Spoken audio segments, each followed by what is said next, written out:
క్రీస్తునందు దేవుని ప్రియులు, ఆయన వాక్యం కొరకు ఆసక్తితో ఎదురు చూస్తున్న మీ అందరి కోసం ఈరోజు ఒక ప్రత్యేకమైన అంశంతో దేవుడు తన జీవగ్రంథంలో రాయించిన విశేషమైన మాటలను, మరి ముఖ్యంగా మాటలలోని భావాలను ఈరోజు మనం అందరం కలిసి ఆలోచించబోతున్నాం.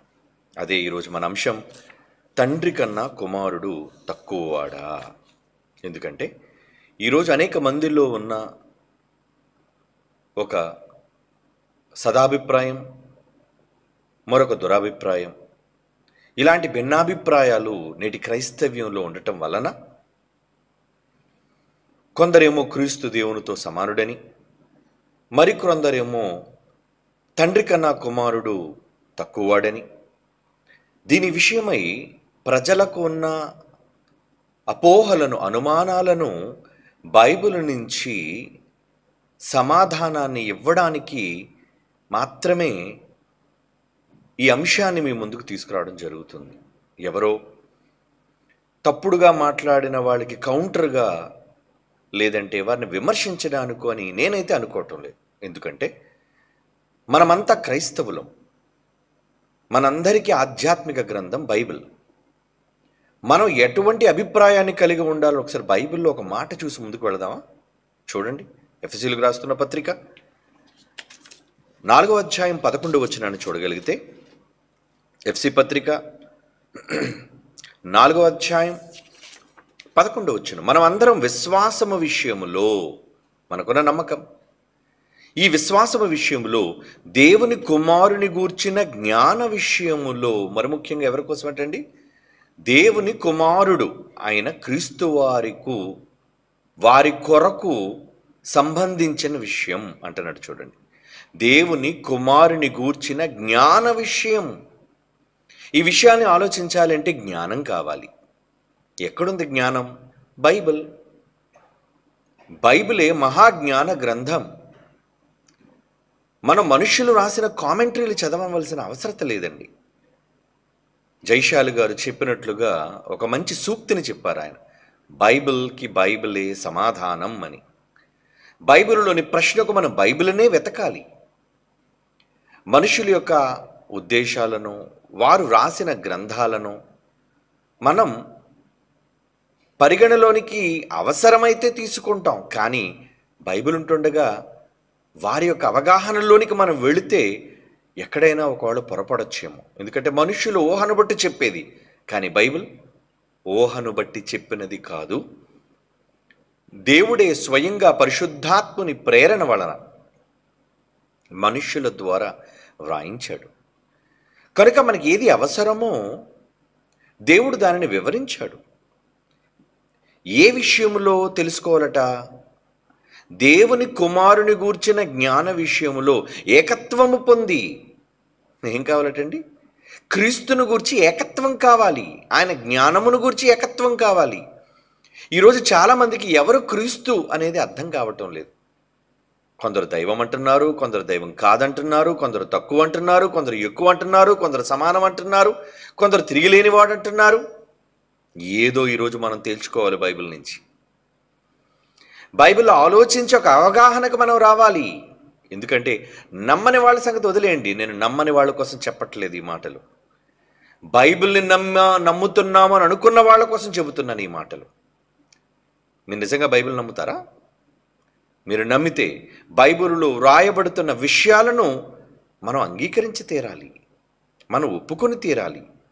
కనుక దేవుని కుమారుని గూర్చిన జ్ఞాన విషయంలో ఏకత్వమును పొంది సంపూర్ణ మగు వరకు, అనగా క్రీస్తు కలిగిన సంపూర్ణతకు సమానమైన సంపూర్ణత కలవార మగు వరకు ఆయన ఇలాగూ నియమించెను. ఏకత్వం కావాలి. మనలో ఈ భిన్నాభిప్రాయాలు, భిన్నమైన ఉద్దేశాలు ఉండటం అనేది సరైనది కాదు అని అపోస్తులుడైన పౌలు గారు ఎఫెసీయులకు పరిశుద్ధాత్మ ద్వారా ఆ రోజే వ్రాయించారు. మనకు కూడా ఈరోజు దాన్ని సూచిస్తున్నారు.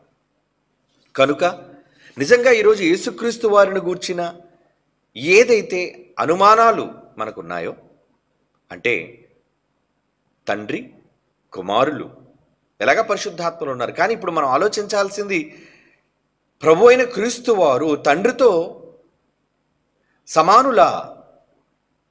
బైబిల్లో కొన్ని మాటలను చదివి వాళ్ళు సమానులే అని భావించేవాళ్ళు. మిగిలిన బైబిల్లోని మాటలను మనం ఆలోచించి ఎలాగు సమానులు, ఎందులో సమానులు అని చాలా విషయాలను గురించి మనం పరిశీలన చేయాలి. అవును ప్రియులారా, కనుక తండ్రి అయిన దేవుడు, అందరికీ తండ్రి అయిన దేవుడు ఒక్కడే అని బైబిల్ చెప్పింది. బైబిల్ మనకి చేసిన నిర్దేశం ఏంటంటే తండ్రి ఒక్కడే ఉన్నాడు. తండ్రి అనగా కన్నవాడు, మనలను ఉద్భవింపజేసినవాడు, మనలను సృజించినవాడు, మనకు జన్మనిచ్చినవాడు. తండ్రి అనగానే చాలా అర్థాలతో కూడిన పదం అది. అయితే బైబిల్లో తండ్రి అని ఏదో ఒకచోట సూచనగా, రూపకలంకారంగా వ్రాసిన విషయం కాదు అది. 66 పుస్తకాలలో తండ్రి తండ్రి తండ్రి తండ్రి అని మొదటి నుంచి చివరి వరకు, సత్యం పరిపూర్ణమైనంత వరకు ఆయన ఉద్ఘాటించి చెప్పాడు. ఆయన ఏమండి, ఏదో యేసుక్రీస్తు వారు గొర్రెపిల్ల అన్నాడు, అది గొర్రెగా ఒక దగ్గర సూచించాడు. కానీ ప్రతి చోట ఆది నుంచి ప్రకటన వరకు ఆయన గొర్రె అని కన్ఫర్మ్ చేయలేదు. ఆయన అక్కడ స్వభావాన్ని చెప్పాడంతే. అలా స్వభావయుక్తంగా చెప్పలేదు తండ్రి ఈయనని, ఈయన కుమారుడు అని. కుమారుడు అనే దానిని ఎక్కువ సందర్భాల్లో బైబిల్ అంతటిలో సూచనప్రాయంగా కాకుండా ఖండితంగా, ఆజ్ఞాపూర్వకముగా సూచిస్తూ ఆయన కన్ఫర్మ్ చేశాడు, నేను తండ్రిని, యేసుక్రీస్తు వారు నాకు కుమారులు అని. ఆయన తండ్రిగా ఎందుకు పోల్చుకున్నారు? క్రీస్తు యేసు వారిని కుమారుడుగా ఎందుకు పోల్చారు? ఈ పోలిక బైబిల్లో ఎందుకు జరిగింది అంటే ఇద్దరి మధ్య ఉన్న అనుబంధం. అది ఎలాంటి అనుబంధం? శక్తి సంబంధమా? అవును, ఇద్దరు శక్తులే. కానీ ఆ ఇద్దరు శక్తుల మధ్యలో ఎటువంటి అనుబంధం ఉంది అంటే ఒకరిది తండ్రి బంధం అయితే మరొకది కుమారుని బంధం. ఏమండి, తండ్రి కుమారులుగానే ఆయన పోల్చి చెప్పాడు. బైబిల్ అంతటిలో తండ్రి పాత నిబంధనలో కావచ్చు, క్రొత్త నిబంధన వరకు కావచ్చు, అన్నిటిలోనూ తన్ను తండ్రిగానే సంబోధించుకున్నాడు. దేవుడుగా చెప్పుకుంటూ, నేను మీ దేవుడని యెహోవాను అని చెప్పుకుంటూ, నేను తండ్రిని కదా. ఏమండి, ఆయన ఏమన్నాడు? నేను తండ్రిని కదా అన్నాడు. ఓకే, దేవుడు తండ్రి గనుక తాను జన్మనిచ్చిన వారిని ఆయన ఏమని సంబోధించాడు అంటే కుమారులు అని సంబోధించాడు. అంటే అందరికీ మూలకర్త, అందరికీ మూలం తండ్రి మాత్రమే. ఎందుకు తను తండ్రితో అభివర్ణించుకున్నాడు అంటే ఆయన సృష్టికర్త గనుక, అందరికీ అన్నిటికీ ప్రారంభకుడు గనుక, ఆయన ఉన్నవాడు గనుక. అక్కడ నుంచే మనం ఆలోచించాలి. ఒకవేళ తండ్రికి ముందు ఏముంది, అసలు ఉన్నవాడు ఎలా వచ్చాడు అన్నది మనకింకా బయలుపరచబడలేదు. ఉన్నవాడైన దేవుడు ఉనికిలో ఎలా ఉన్నాడు, ఎక్కడున్నాడు ఆయన? ఇది ప్రశ్న. ఇది మనం బ్రతికున్నంత వరకు ప్రశ్నగానే ఉంటుందండి. ఈ దేహాన్ని విడిచిన తరువాత మనం ఆయన దగ్గరికి వెళతామే, అప్పుడు అన్నీ మనకు అర్థం అవుతాయి. ఏమని? అసలు ఆయన ఎలా ఉన్నాడు, అలా ఉన్నప్పుడు ఆయన ఉన్న లోకం ఏంటి, ఆయన ఉన్న ప్రదేశం ఏంటి, అది విశ్వంగా ఉందా, లోకంగా ఉందా, ఆ తరువాత ఆయన చేసినదేంటి, వీటికి సమాధానాలు బైబిల్లో లేవు. దేవుడు ఎలా జన్మించాడు, లేదా దేవుడు ఎలా ఉద్భవించాడు, లేదా దేవుడు ఎలా ఆయన అమలులోనికి వచ్చాడు, వీటికి సమాధానం ఎక్కడా మనకు కనిపించదు. కారణం, కొన్ని మనుష్యునికి అగోచరమైనవి, ఏమండి, కొన్ని మనకు అందనివి, మనకి చెప్పినా మనం అర్థం చేసుకోలేనివి కనుక దేవుడు వాటిని గురించి మనకు చెప్పలేదు. ఆయన దగ్గర నుంచే ప్రారంభించుకున్నాడు, నేను ఉన్నవాడను. నేనున్నాను. ఎప్పటి నుంచి ఉన్నావు, ఎందుకు ఉన్నావు, ఎలా ఉన్నావు అని ఈ ప్రశ్నలకు జవాబులు లేవు మన దగ్గర. బైబిల్లో వాటికి జవాబులు చెప్పలేదు. కనుక వ్రాయబడిన వాటిని బట్టే మనం ఆలోచించుకుంటూ వెళ్ళాలి. కనుక ఉన్నవాడుగా, తండ్రిగా, యెహోవాగా ఆయన చెప్పుకున్నారు కనుక ఆయన ఉన్నప్పటి నుంచి మనం ఆలోచించుకుంటూ వెళ్ళాలి. అయితే కుమారుడు అంటున్నాడు అంటే ఒక తండ్రి ముందుంటాడు, కుమారుడు తర్వాత ఉంటాడనే కదా అర్థం, తండ్రి కుమారుడు అని. ఒక తండ్రి అని ఒక ఆయన్ని మనం పిలుస్తున్నాము అంటే ఆయన మొదటివాడు అని. నా కుమారుడు నాకంటే ముందున్నవాడు కాడు. నేను మొదట వచ్చిన తరువాతే కుమారుడులోని అమలులోనికి తీసుకొచ్చాను. కుమారుడు వచ్చాడు అంటే నేను లేకుండా కుమారుడు లేడు. అంటే మొదట ఉనికి తండ్రికి ఉంటుంది, తండ్రి నుంచి వచ్చిన కుమారునికి ఉనికి తరువాత ఏర్పడుతుంది. కనుక కుమారుని కన్నా ముందు తండ్రికే ఉనికి ఉంటుంది. కనుక తండ్రి అనగానే ఉనికిలోనికి తెచ్చినవాడు, ఉనికిని కలిగినవాడు, మనకంటే ముందు ఉన్నవాడు అనేది అర్థం. బైబిల్లో కూడా యెహోవా తండ్రి, దేవుడు, ఆయన్ని ఎందుకు తండ్రిగా బైబిల్ గుర్తించింది అంటే, లేదంటే మనకు సంబోధించబడింది అంటే, పరిశుద్ధాత్మ దేవుడు మనకు ఎందుకు తండ్రిగానే మనకు పరిచయం చేశాడు అంటే, ఆయన ముందటివాడు, మనందరికంటే ముందు నుండి ఉనికిలో ఉన్నవాడు, అందుకే ఉన్నవాడుగానే మనకు పరిచయం చేసుకున్నాడు ఆయన. కనుక మరి ఉన్నవాని తరువాత వచ్చినవాడు తర్వాతి వాడే. First is first. ఏమండి, రెండు కన్నా ఒకటి ముందరిదా లేదా రెండు ముందరిదవుతుందా? ఎప్పటికైనా ఒకటే మొదటి స్థానంలో ఉంటుంది. లేదండి నేను మారుస్తున్నాను, ఒకటిని రెండులోనికి తెచ్చి రెండును ఒకటిలోనికి తీసుకుని వెళ్తానంటే వాస్తవం అంగీకరించదు. ఏమండి, ప్రాసెస్, నిజం, యథార్థత అంగీకరించే వాటిని ఒకటి ఎప్పుడు ఒకటిలోనే ఉండాలి. క్రమం అది. కనుక క్రమాన్ని ఒకవేళ మీరి మనం ఏం చేసినా అది అక్రమము. బైబిల్ చదివే మనం అక్రమానికి పాల్పడే వాళ్ళుగా ఉండకూడదు, క్రమంలోనికి వెళ్ళే వాళ్ళుగా ఉండాలి. కనుక ఇప్పుడు ఆ క్రమం ప్రకారంగా మనం ఆలోచించుకుంటే మొదట ఉన్నవాడు తండ్రి, ఆయన ఉనికిలో ఉన్నాడు. తరువాత కుమారుడు ఉనికిలోనికి ఆయన తెచ్చాడు. ఎవరో తీసుకురాలేదు, తానే కుమారుని ఉనికిలోనికి తెచ్చాడు. కనుక ఇప్పుడు కుమారుడు ఉనికిలోనికి వచ్చాడు గనుక ఆ స్వయంగా కుమారుడే తన తండ్రిని గూర్చి ఏం మాట్లాడుతున్నారో, ఏమని ఉద్ఘాటిస్తున్నారో మనం ఇప్పుడు బైబిల్ని పరిశీలించి చూడాలి. ఓకే, యోహాను సువార్త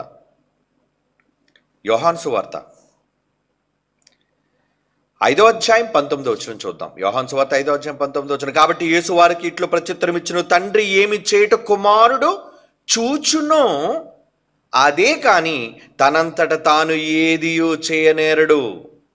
అంటే ఇక తండ్రి కొడుకుల బంధం కూర్చి మాట్లాడుతూ, తండ్రి ఏదైతే చేస్తాడో కుమారుడు దానిని ఇమిటేట్ చేస్తాడు, చూసి చేస్తాడు. తండ్రి దగ్గర చూసి నేర్చుకుని చేస్తాడు. అదే కదండి ఆయన మాట. అంటే తండ్రి దగ్గర కాపీ చేసి ఈయన పేస్ట్ చేస్తాడు అని అర్థం. Copy paste. తండ్రి దగ్గర నేర్చుకునేవాడు కొడుకు. అవునా? అదే అంటున్నాడు, నా మాట కాదు ఇది. బైబిల్లో స్వయంగా యేసుక్రీస్తు వారే, కుమారుడైన క్రీస్తు వారే ఏం మాట్లాడుతున్నారు? తండ్రి ఏది చేయుట కుమారుడు చూచునో అదే గాని తనంతట తానే ఏది చేయడు, చేయనేరడు అంటున్నాడు. చూడండి, అంటే ఇక కుమారుడికి ఏది స్వంతంగా చేసేటంతటి అధికారం లేదా? ఒకవేళ కుమారుడు తండ్రితో సమానుడు అని మనం ఒకవేళ అనుకుంటే, ఎందుకంటే చాలామంది పొరపడుతూ తండ్రి కుమారుడు సమానులే, తండ్రి కుమారులు సమానులే అని భావిస్తున్న వాళ్ళ విషయంలో బైబిల్లో ప్రభువారే, కుమారుడే స్వయంగా ఏం మాట్లాడుతున్నారంటే, తండ్రి ఏది చేయుట కుమారుడు చూచునో అదే గాని తనంతట తాను ఏది చేయనేరడు. ఆయన వేటిని చేయునో వాటిని కుమారుడు అలాగూ చేయును. అంటే నాకు నేర్పించాడు తండ్రి, నా తండ్రి చూపించాడు, నా తండ్రి చూపించిందే నేను చేస్తున్నాను. సమానుడిగా ఉన్నవాడు అన్నిటిలోనూ తండ్రి లాంటి విజ్ఞానం కలిగిన వాడు, తండ్రి లాంటి శక్తి కలిగిన వాడు మరొకరి దగ్గర నేర్చుకోవలసిన అవసరం ఉందంటారా? ఏమండి? ఒక మాస్టర్ ఇంకొక మాస్టర్ దగ్గర నేర్చుకుంటాడా? నో. విద్యార్థి మాస్టర్ దగ్గర నేర్చుకుంటాడు. అంటే ఒకవేళ తండ్రితో సమానంగా క్రీస్తువారు కూడా నేర్పించేవాడైతే క్రీస్తువారు ఎందుకు తండ్రి దగ్గర నేర్చుకోవాల్సిన అవసరత ఏర్పడింది? ఏమండి? మరో మాట చూడండి, యోహాను సువార్త 5వ అధ్యాయం 30వ వచనం. యోహాను సువార్త 5వ అధ్యాయం 30వ వచనం జాగ్రత్తగా రాసుకోండి. అడిగిన వాళ్ళకి సమాధానం చెప్పండి, వివరణాత్మకంగా చెప్పండి. నా అంతట నేను ఏమీ చేయలేను. ఏమంటున్నానండి? నా అంతట నేను. కుమారుని స్థానంలో ఉన్న ప్రభువారు ఏమంటున్నాడు? నా అంతట నేను ఏమీ చేయలేను. ఎందుకు చేయలేవయ్యా? నువ్వు తండ్రి సమానులు కదా. ఎందుకంటే బైబిల్లో సమానముగా ఉండుట విడిచిపెట్టకూడని భాగ్యమని ఎంచుకొనలేదు. సరే, సమానంగా ఉండుట అనేది పరలోకంలో ఒకవేళ జరిగినా, పరలోకంలో సమానంగా ఉండాలన్న స్థితిని నీకు ఎవరిచ్చారు? తండ్రే. నాయన, నువ్వు నాతో పాటు సమానుడివే నాయన అని తండ్రి ఇచ్చాడు అధికారం. ఎందుకంటే చాలా మాటలు ఉన్నాయి. ఏంటి మాటలతో అయిపోయింది అనుకున్నారు? లేదు లేదు లేదు. ట్రెజర్, సంపద బైబిల్లో ఇప్పుడు తీస్తున్నాం బయటికి, దాన్ని అంతా కలిసి తీస్తున్నాం, చదువుతున్నాం. తండ్రి దగ్గర కుమారుడు నేర్చుకోవాలి. అంటే నేర్పించే ఆయన బోధకుడైతే నేర్చుకున్న ఈయన శిష్యుడు తక్కువవాడు. బోధకుడి కంటే శిష్యుడు తక్కువవాడా ఎక్కువవాడా మీరు చెప్పండి? యేసుప్రభువు ఏం చెప్పారు? బోధకుని కంటే శిష్యుడు తక్కువవాడా ఎక్కువవాడని అన్నాడా? శిష్యుడు తక్కువవాడే, నేర్చుకుంటున్నాడు కదా. బోధకుడు బోధకుడే. కనుక ఇక్కడ యేసుప్రభువు వారు అంటున్నారు, నేను ఒకవేళ తండ్రితో సమానుడని అనుకుంటే ఓన్గా ఆయనకు ఆయన నిర్ణయాలు తీసుకునే అధికారం ఆయనకి లేదా? ఎవరు తీసేసుకున్నారని అధికారం? ఆలోచించండి. కనుక నా అంతటి నేనేమీ చేయలేను, నేను వినున్నట్లుగా తీర్పు తీర్చుచున్నాను, నన్ను పంపిన వాని చిత్త ప్రకారము చేయగోరుదును. నన్ను పంపారు ఒక ఆయన, ఎవరు? తండ్రి. ఆయన పంపాడు. ఆయన చిత్త ప్రకారము చేయగోరుదును కానీ నా ఇష్ట ప్రకారము చేయగోరను. ఇక్కడ నా సొంత ఇష్టాలకు తావులేదు. అంటే నేను మరొకరికి లోబడున్నాను. ఏమండి, ఈ మాటల్లో ఏమర్థం అవుతుంది? ఎవరైనా మీ ఇంటికి వచ్చి, ఏమండి నాకు ఒక 10,000 అప్పు కావాలండి అని అడిగారు అనుకోండి. ఓకే, మీ దగ్గర ఉన్నాయి. ఒకళ్ళు నిజంగా అడిగిన వాళ్ళు మీ బంధువులు, రక్త సంబంధులు అయితే ఒక ఇల్లాలు ఏముంటుందో తెలుసా? ఏమండి నా దగ్గర డబ్బులున్నా మా ఆయనతో చెప్పకుండా నేను ఏమి ఇవ్వలేనండి, నేను వారితో ఒక మాట చెప్పాలండి. నేను చెప్పాలి అని అంటుంది అంటే ఆమె లోబడేదా, సోనిర్ణయాలు తీసుకునేదా? చెప్పండి మీరు. ఏమండి ఏదైనా నేను వారితో చెప్పకుండా నేను ఏమీ చేయలేనండి అంటే ఈమె లోబడినట్టా కాదా? లోబడినట్టే. మరి ఇప్పుడు యేసుప్రభు వారు నా అంతటి నేనేమి చేయలేను అని అంటున్నాడు అంటే అందుకే చెప్తున్నాను, ఇక్కడ అక్షరాలు కాదు, అక్షరాలు వెనక ఉన్న భావం ఆలోచించాలి మనం. యేసు స్వయంగా పలుకుతున్న మాటల వెనక ఉన్న అర్థాలేంటి? అదేం అర్థం కాని విషయాలేం కాదు. స్పష్టంగా, ప్రస్ఫుటంగా, తేట తెల్లంగా అని మాట్లాడుతున్నాడు. వీటిని కూడా ఈరోజు సమాజం ధిక్కరిస్తుంది అంటే బైబిల్ విషయంలో ఎంత తప్పుడు విధానంలో వెళ్ళిపోతుందో చాలా ప్రమాదం అండి. అవును, అందుకే మీరు ఆలోచించాలి. అందుకే మరొకసారి ఆలోచింపజేస్తున్నాను వాళ్ళని. ఏమని? నా అంతటి నేనేమి చేయలేను, నన్ను పంపిన వాని చిత్త ప్రకారమే చేయగోరుదును కానీ నా ఇష్ట ప్రకారము చేయగోరను. నాకంటూ సొంత ఇష్టమేమీ లేదండి అంటే నా పైన ఒక అధికారం ఉంది, ఆయన అనుమతి ఇవ్వాలి దేన్నైనా చేయడానికి.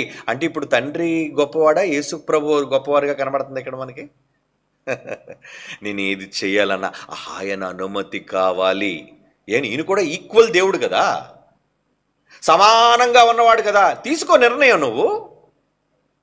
ఏమంటే ఒక పార్ట్నర్షిప్లో ఇద్దరు పార్ట్నర్స్ ఉంటే ఇద్దరు పార్ట్నర్స్ సమానమైన హక్కుదారులు దానికి. ఏదైనా ఏమండి, చెక్స్లో అప్పుడప్పుడు బ్యాంకులో జాయింట్ అకౌంట్ ఉందనుకోండి.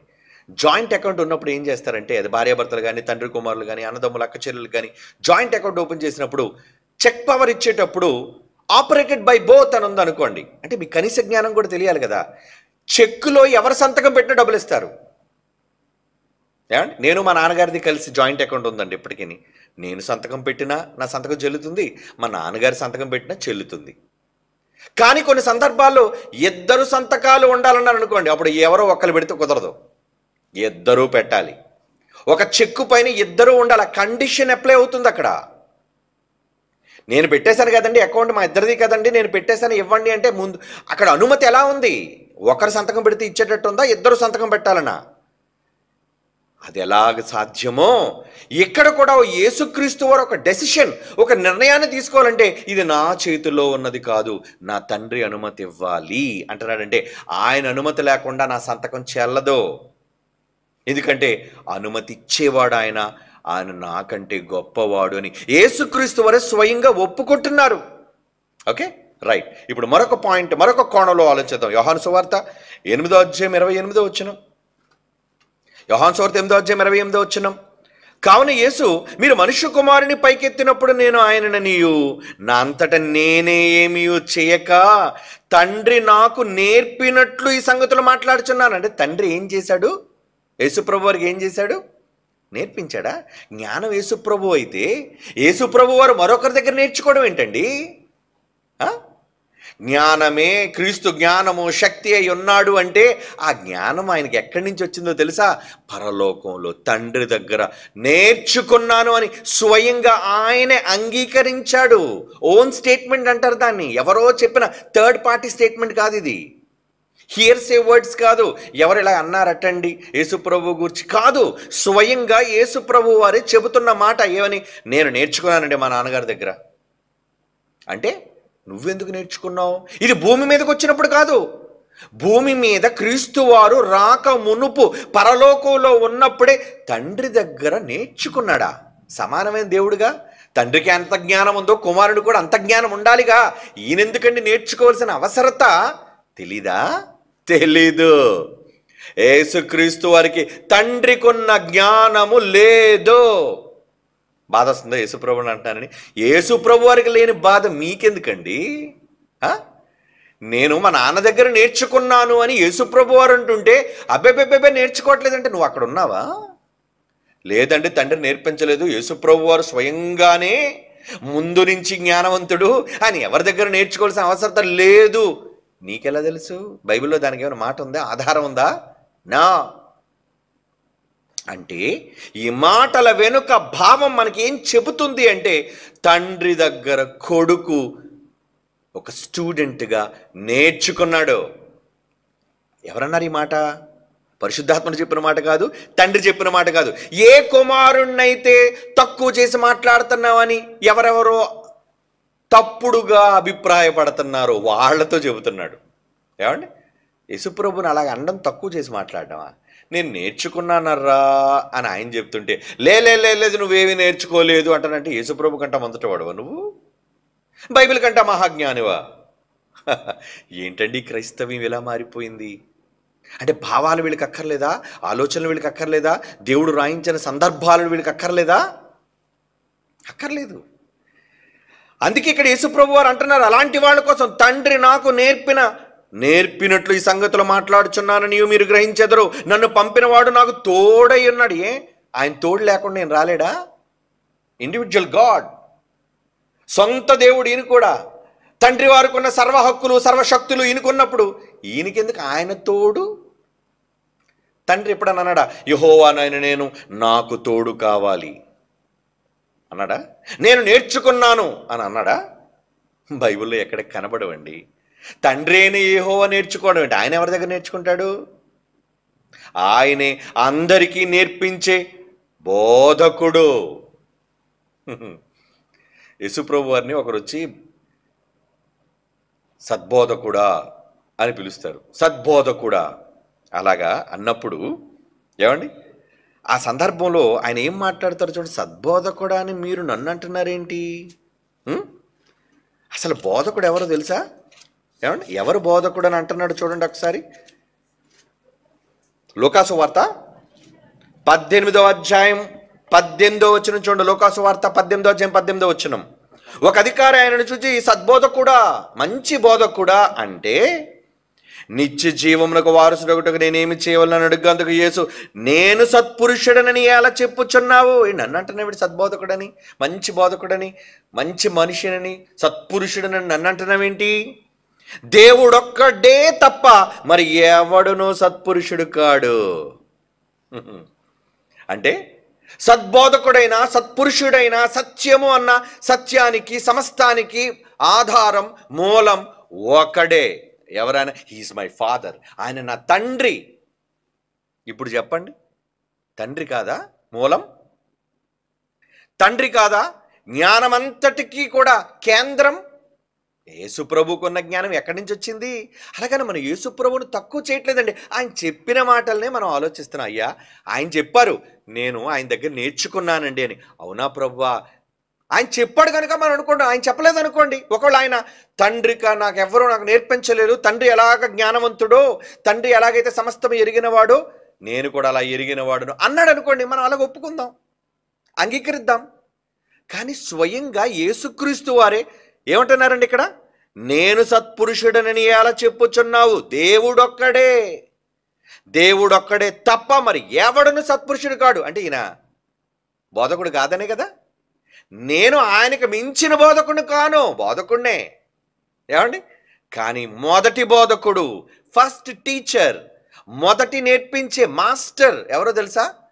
దేవుడే అని ఒప్పుకుంటున్నాడు. చూడండి ఎన్ని కావాలి చెప్పండి సాక్ష్యాలు, బైబిల్లోని భావాలు, ఆయన స్వయంగా క్రీస్తువారు పలుకుతున్న సజీవ సాక్ష్యాలివి, స్వయం సాక్ష్యాలివి, ఆయనగానే చెబుతున్న మాటలివి. ఏమండి ఇంకో మాట చూస్తారా? యోహాను సువార్త 8:42, యోహాను సువార్త 8 ఏమండి 8:28 చదువుకున్నాం కదా. అది ఒకసారి చదివి మళ్ళీ 42కి వద్దాం. ఎందుకంటే ఇంకో మాట కూడా మీకు ఒకసారి నేను పరిచయం చేయాలి అందులోని. యోహాను సువార్త 8:28లో తండ్రి నాకు నేర్పినట్లు ఈ సంగతులు మాట్లాడుచున్నానని మీరు గ్రహించెదరు. 29 నన్ను పంపినవాడు నాకు తోడై ఉన్నాడు, ఆయనకి ఇష్టమైన కార్యము నేను ఎల్లప్పుడూ చేయుదును గనుక ఆయన నన్ను ఒంటరిగా విడిచిపెట్టలేదు. అంటే నేను ఎప్పుడు ఎవరిష్ట ప్రకారం చేస్తాను? నా సొంత ఇష్టాలతో పని లేదు, ఆయనకి ఏది ఇష్టమో అదే చేస్తాను. అంటే ప్రతిదానికి ఈయన తండ్రినే గణపరుస్తున్నాడు, తండ్రినే గొప్ప చేస్తున్నాడు, తండ్రియే గొప్పవాడు అంటున్నాడు, తండ్రియే నేర్పించేవాడు అంటున్నాడు, నేను నేర్చుకున్నవాడిని, ఆయన మాట లేకుండా చేయనంటున్నాడు. ఇందులో ఎవరు గొప్పగా కనబడుతున్నారు? ఆయన తండ్రిని గొప్పవానిగా తండ్రి అని అనటంలో ఏంటి నామోషి, ఏంటి సిగ్గుచేటు, ఏంటి తప్పిదం? ఏమండి మన తండ్రి మనల్ని కన్నారు, మా నాన్నగారు నన్ను కన్నారు అని చెప్పడానికి సిగ్గుపడాలా? మా నాన్నగారి దగ్గర నేను నేర్చుకున్నాను అని చెప్పడానికి సిగ్గుపడాలా? జరిగిన దాన్ని ఒప్పుకోవడానికి సిగ్గెందుకు? యేసే స్వయంగా ఒప్పుకుంటున్నప్పుడు ఆయనకి లేని సిగ్గు మొహమాట వీళ్ళకెందుకంది వచ్చేసింది? వీళ్ళెవరు అంటే యేసుప్రభు కన్నా గొప్పోళ్ళు అన్నమాట. మరి యేసుప్రభుని ఏమాత్రం తక్కువ చేసి మాట్లాడుతున్నా భరించలేకపోతున్నారు. కొంతమంది ఆవేశంతో ఏం మాట్లాడుతున్నారు? పిల్లలైన వాళ్ళు, పిల్లలండి వాళ్ళు, పిల్లలు, జ్ఞానము లేని వాళ్ళు, వాళ్ళకి నేర్చుకోలేదు సరిగ్గా. యేసుప్రభు నేర్చుకున్నాడు తండ్రి దగ్గర, వీళ్ళు సరిగ్గా నేర్చుకోలేదు బైబిల్ దగ్గర. మన దగ్గర నుంచి చాలామంది వెళ్ళిపోయారు, వెళ్ళిపోయిన కూడా పూర్తిగా నేర్చుకోలేదు. హాఫ్ బేక్డ్ నాలెడ్జ్ అంటారు దాన్ని ఇంగ్లీష్లో. అంటే సగసగ జ్ఞానం, మిడిమిడి జ్ఞానం. పోనీ బయటికి వెళ్ళైనా పూర్తిగా నేర్చుకున్నావా? ఏం నేర్చుకున్నారు వాళ్ళు? ఏమీ సరిగ్గా నేర్చుకోలేదు. నేర్చుకుంటే తండ్రి దగ్గర నేను నేర్చుకున్నాను అని ప్రభు అంటుంటే, మా ప్రభుని అలా తక్కువ చేసి మాట్లాడకండి. ఇందులో తక్కువ చేయటం ఏముంది? ప్రభువే ఒప్పుకుంటుంటే, ఆయన నేర్పించేవాడు, నేను నేర్చుకునేవాడిని, ఆయన మాట లేకుండా నేను ఏది చేయను. ఇప్పుడు చదవండి ఈ మాట ఏంటది? యోహాను సువార్త 8:42 యేసువారు తిట్లను మరలా యేసు ప్రభు వారి మాటలే. తండ్రి దేవుడు మీ తండ్రి అని ఎడల మీరు నన్ను ప్రేమింతురు. నేను దేవుని యొద్ద నుండి బయలుదేరి వచ్చి ఉన్నాను, నా అంతటా నేను వచ్చి ఉండలేదు, ఆయన నన్ను పంపెను. ఆయన పంపించాడు, నేను వచ్చాను. అంటే యేసుప్రభు స్వయంగా రాలేదా? నువ్వు వెళ్ళు నాయన అన్నాడు ఆయన, ఈయన వచ్చాడు. ఆయన వెళ్ళు అనకపోతే ఈయన రారండి ఆయన. ఇప్పుడు పంపినవాడు గొప్పవాడా, పంపబడినవాడు గొప్పవాడా? పంపిన తండ్రి అయిన దేవుడికే సకల కీర్తి, సకల ఖ్యాతి, సకల ఘనత, మహిమ, ప్రభావములు ఎల్లప్పుడూ ఎవరికి చెల్లాలి? మన దేవునికే. ఆ రోజు దూతలకి, ఆయన చుట్టూ ఉన్న పరలోకంలో దూతలకి అర్థమైందండి, సమస్త ఘనత, మహిమ, ప్రభావములు మన దేవునికే చెల్లును అని అంటుంటే, వీళ్ళు దేవునికి కాదు, దేవునితో పాటు మరొక పక్కనున్న దేవుడు, ఆయన చిన్న దేవుడు కాడు, కుమారుడైన దేవుడు కాడు. మరి ఎవరైనా కుమారుడు, నేర్చుకున్నవాడు. రైట్. యోహాను సువార్త 13 చాలా జాగ్రత్తగా చదవండి ఈ మాటలు, వెరీ వెరీ ఇంపార్టెంట్. బైబిల్ని సరిగ్గా అవగాహన చేసుకోలేక మిడిమిడి జ్ఞానంతో ఎలాగ తప్పుత్రోవ పడుతుందో ఈరోజు క్రైస్తవ సమాజం తమ స్వకీయ నాశనానికి వెళ్ళిపోతున్నారు. జాగ్రత్త, చదవండి ఒకసారి. మీ దగ్గర అదే మాటలు, మా దగ్గర ఇదే మాటలు, ఒకే గ్రంథం. ఏమని రాయబడింది? యోహాను సువార్త 13:16 చూడండి. యోహాను సువార్త 13:16 దాసుడు తన యజమానుని కంటే గొప్పవాడు కాడు. దాసుడు యజమానుల కోసం మాట్లాడుతున్నాడు. పంపబడిన వాడు తన్ను పంపిన వాని కంటే గొప్పవాడు కాడు. ఎవరన్నారు ఈ మాట? ఈ మాట ఎవరన్నారు? యేసు ప్రభు వారే. ఇదేంటండి? స్వయంగా యేసుక్రీస్తు వారే ఈ మాటలు ప్రత్యక్షంగా మాట్లాడుతూ ఏమని ఒప్పుకుంటున్నారు? ఒప్పుకోలంటారు దాన్ని కన్ఫెషన్. కన్ఫెషన్ తప్పు చేసినందుకు వచ్చే కన్ఫెషన్ కాదు, వాస్తవాన్ని అంగీకరించడానికి కన్ఫెషన్ అంటారు. పదాలు కూడా తెలియదు చాలా మందికి. యేసుప్రభు తక్కువ చేయలేదండి. యేసుప్రభు ఘనత యేసుప్రభుదే, తండ్రి ఘనత తండ్రిదే. వీళ్ళిద్దరిలో ఎవరు గొప్పవాళ్ళు అంటే కన్న పరలోకమందున తండ్రి గొప్పడు. యేసు దగ్గర అయితే మనందరికంటే అంటారా? యేసుప్రభు మనందరికంటే గొప్పడు. యేసుప్రభు కంటే గొప్పలు ఎవరు అన్నారు? ఉన్నారు. ఎవరు? ఆయనే తండ్రి అయిన దేవుడు. మనందరికంటే యేసుప్రభు నెంబర్ 1 గొప్పోడు. ఆయన మనందరికంటే, బైబిల్లో ఉన్న భక్తుల కంటే, మనుష్యులు సకల కోటి మనుష్యుల కంటే, సకల సృష్టిలో యేసుప్రభు ప్రథముడు నెంబర్ 1 అయితే ఆయనకు మించిన వాళ్ళు ఎవరైనా ఉన్నారా లేరా అని ప్రశ్నిస్తే లేరు అని సమాధానం రాకూడదు, ఉన్నారు అని సమాధానం రావాలి. ఇంతకీ ఎవరు వారు అంటే ఆయనే తండ్రి అయిన దేవుడు. యేసు ప్రభువును మించిన వాళ్ళు ఎవరూ లేకపోవచ్చు భూమి మీద, కానీ యేసును మించిన వారు ఒకే ఒక్కరున్నారు, 1 and only. ఆయన ఎవరో కాదండి, ఆయనకి జన్మనిచ్చిన మహాదేవుడు, తండ్రి అయిన దేవుడు. ఆయనకే జ్ఞానాన్ని నేర్పించి కుమారుని పంపిన దేవుడు, కుమారుడైన తన కొడుకు తోడుగా ఉన్న దేవుడు. అందుకే స్వయంగా యేసు ప్రభు వారు క్రొత్త నిబంధనలో యేసు పలుకుతున్న సర్వసత్యములోని మాట, ఎప్పుడు చూసినా అసంపూర్ణమైన పాత నిబంధనలోని మాటలు పట్టుకుని వేలబడ్డం కాదు. పాత నిబంధనలో గుర్తుపెట్టుకోండి, ఆది కాండము నుంచి మలాకీ గ్రంథం వరకు వ్రాయబడినవన్నీ కూడా సంపూర్ణమైన జ్ఞానము కాదు, అది బాల శిక్షకుడు అని బైబిల్ చెప్పింది. మరి సంపూర్ణ జ్ఞానం ఎప్పుడొచ్చింది? క్రీస్తు తరువాత పరిశుద్ధాత్మ దేవుని ద్వారా సర్వజ్ఞానం, సర్వసత్యం, అది కూడా యేసుప్రభు చెప్పడం వల్ల సర్వసత్యం క్రీస్తు తరువాతే వచ్చింది. కానీ వీళ్ళు క్రీస్తు తరువాత వ్రాయబడిన మాటలను పక్కన పెట్టి క్రీస్తు రాక మునుపన్న మాటలు పట్టుకుంటారంటే అవి అసంపూర్ణమైనవి, జ్ఞానము లేనివని నేను అనను, కానీ అందులో సర్వసత్యము లేదు. సర్వసత్యము రావాలి అంటే వాటిని పరిశుద్ధాత్మ దేవుడు క్రొత్త నిబంధనలో రాయించిన వీటిని అన్నిటినీ ఒక దగ్గర పెడితే వచ్చేది సర్వసత్యము, సంపూర్ణ సత్యము. మరి ఈ మాత్రం కూడా అవగాహన లేకుండా, జ్ఞానం లేకుండా మాట్లాడితే ఎలా ప్రియులారా, సోదరులారా? ఆలోచించండర్రా. ఆవేశాలకు తావులేదు, ఆలోచనకి ఇక్కడ ప్రథమ స్థానం. ఆలోచించండి. ఎవరినో విమర్శించడానికి కాదు ఈ మాటలు, సత్యాన్ని తెలుసుకోవడానికి ఈ మాటలు. చదవండి ఆ మాట, యోహాను సువార్త 13:16 యేసు ప్రభు వారు స్వయంగా ఏమంటున్నారు చూడండి. తండ్రి కన్నా కుమారుడు తక్కువవాడా ఎక్కువవాడా అని అడిగితే ఏమనంటున్నాడు ప్రభువారు? దాసుడు తన యజమాని కంటే గొప్పవాడు కాడు, పంపబడినవాడు అంటే నన్ను పంపాడు నా తండ్రి, పంపబడినవాడు తన్ను పంపిన వాని కంటే గొప్పవాడు కాడని మీతో నిశ్చయం చేసి చెప్తాను. కన్ఫర్మ్, 50-50 చెప్పట్లేదు నేను, ఏమండి? నిశ్చయం చేసి చెబుతున్నాడు. ఇంత నిశ్చయంగా చెప్పిన మాటలు కూడా క్రైస్తవ సమాజానికి అర్థం కావటం లేదా? క్రీస్తు వారు పంపబడిన వ్యక్తి అయితే పంపిన వ్యక్తి, పంపిన శక్తి తండ్రి అయిన దేవుడు. మరి ఇప్పుడు ఇద్దరిలో ఎవరు గొప్పవాడు? నేను చెప్తున్నా, బైబిల్ చెప్తుందా? ఏమండి? ఈ ప్రశ్నకు జవాబు బైబిలులో స్వయంగా క్రీస్తు వారే మాట్లాడుతున్నారు. ఏమని మాట్లాడుతున్నారు? పంపబడిన వాడు తన్ను పంపిన వాని కంటే గొప్పవాడు కాడు. ఇందర యోహాను సువార్త 8:42 ఏం చదువుకున్నాం? నా అంతట నేనేమి వచ్చి ఉండలేదు, ఆయన నన్ను పంపెను. చదివారు కదా మాట. అందుకే ఆ మాట తర్వాత ఈ మాట చదివాను నేను. అంటే పంపెనవాడు తండ్రి, పంపబడినవాడు కుమారుడు. మరి ఇప్పుడు తండ్రి గొప్పోడా, కుమారుడు గొప్పోడా? తండ్రి, పంపిన తండ్రే గొప్పవాడని కుమారుడే ఒప్పుకుంటున్నాడు కదండి. ఎందుకర్రా సోదరులారా బాధపడిపోతున్నారు? క్రీస్తును తక్కువ చేయడానికి వీల్లేదు, క్రీస్తును తక్కువ చేయడానికి వీల్లేదు. అసలు తగ్గింపు స్వభావం ఉన్నదే ఆయనకి. మీరు నేర్చుకోవాలి ఆయన దగ్గర. తండ్రి దగ్గర తగ్గించుకునే స్వభావం కుమారుడి దగ్గర నేర్చుకోవాలి మనం. వీళ్ళకి లేదది. కుమారుడు ఒప్పుకున్నాడు, కానీ వీళ్ళు ఒప్పుకోలేకపోతున్నారు. ఏంటో మరి. తండ్రికి వీళ్ళు పుట్టిన స్పెషల్ కొడుకులేమో, యేసుప్రభు కన్నా ఘనులేమో వీళ్ళంతా కూడా. ఏమండి? యోహాను సువార్త నెట్ ఉందా? ఓకే.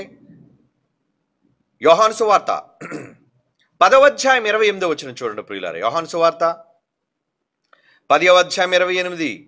నేను వాటికి నిత్య జీవమునిచ్చుచున్నాను గనుక అవి ఎన్నటికి నశింపవు, ఎవడును వాటిని నా చేతిలో నుండి అపహరింపడు. 29 వాటిని నాకిచ్చిన నా తండ్రి అందరికంటే గొప్పవాడు.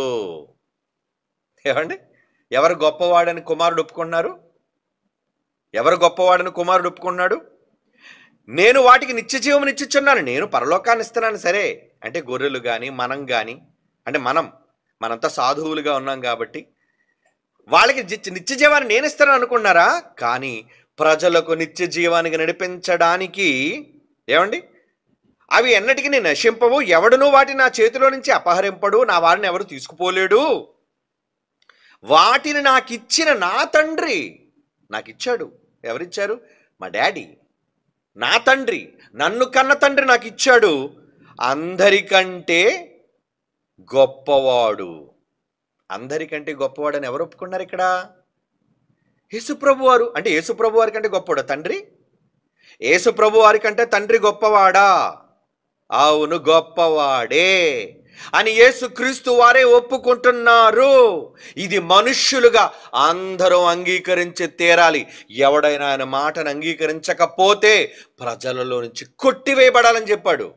అవునా? నేను పంపిస్తున్నాను నా దాసుడిని, అతని మాట మీరు వినాలి. ఎవడైనా అతని మాట వినకపోతే, మోషేతో చెప్పాడా? ఎక్కడన్నాడు చూడండి. అది ఆ మాట వినకపోతే అతన్ని ఏం చేయాలని అన్నాడు? ప్రజలలో నుంచి కొట్టివేయబడతాడు, ప్రజా సంఖ్యలో ఉండరు. ఎక్కడన్నాడు ఆ మాట ఆయన? అపోస్తుల కార్యములు 3వ అధ్యాయం 22, 23. Very good, thank you. అపోస్తుల కార్యములు 3వ అధ్యాయం 22, 23. మోషే ఇట్లనెను, ప్రభు అయిన దేవుడు నా వంటి ఒక ప్రవక్తను. ఎవరైనా ప్రవక్త? ఎవరు? యేసు ప్రభు. నా వంటి ఒక ప్రవక్త మీ సహోదరులో నుండి మీ కొరకు పుట్టించును. ఆయన మీతో ఏమి చెప్పినను అన్ని విషయములో మీరు ఆయన మాట వినాలి. ఎవరి మాట వినాలి? యేసుక్రీస్తు వారు మాట మీరు వినాలి. ఒకళ్ళ మాట వినకపోతే ఆ ప్రవక్త, యేసు అనే ఆ ప్రవక్త మాట వినని వాడు ప్రజలలో ఉండకుండా సర్వనాశనమగును. నాశనం. ఓకే, ఈ మాట మీరు యాక్సెప్ట్ చేస్తే యేసు వారు ప్రవక్తగా వచ్చిన తర్వాత ఏం మాట్లాడుతున్నారు? యోహాను సువార్త 10వ అధ్యాయం 28 చదవండి. మోషే చెప్పిన ఆ ప్రవక్త యేసు ప్రభు వారైతే వచ్చిన ప్రవక్త ఏమని మాట్లాడుతున్నారు? ఆయన ఏమని మాట్లాడుతున్నారు? 29వ వచనం, వాటిని నాకిచ్చిన నా తండ్రి అందరికంటే గొప్పవాడు. తండ్రి గొప్పవాడని యేసు ప్రభు వారి స్వయంగా ఒప్పుకుంటే ఆయన మాట వినరా? యేసు ప్రభు వారు చెప్పిన తండ్రి గొప్పవాడంటే మేము ఒప్పుకోము. యేసు ప్రభు వారి కంటే తండ్రి గొప్పవాడంటే మేము అంగీకరించము. సర్వనాశనం అయిపోతారా? వద్దు, కొట్టివేయబడతారు. జాగ్రత్త. ఆయన మాట వినాలి. వినమని ఆ రోజు ప్రవక్త చెప్పాడు. ఇప్పుడు ఆ ప్రవక్తే స్వయంగా మాట్లాడుతున్నాడు. వినరా ఆయన మాట? వినాలి. ఆ ప్రవక్త ఎవరు గొప్పవాడు ఒప్పుకున్నాడు? నేను కాదు గొప్పవాడిని. ఎవరు గొప్పవాళ్ళట? నాకిచ్చిన నా తండ్రి అందరికంటే గొప్పవాడు.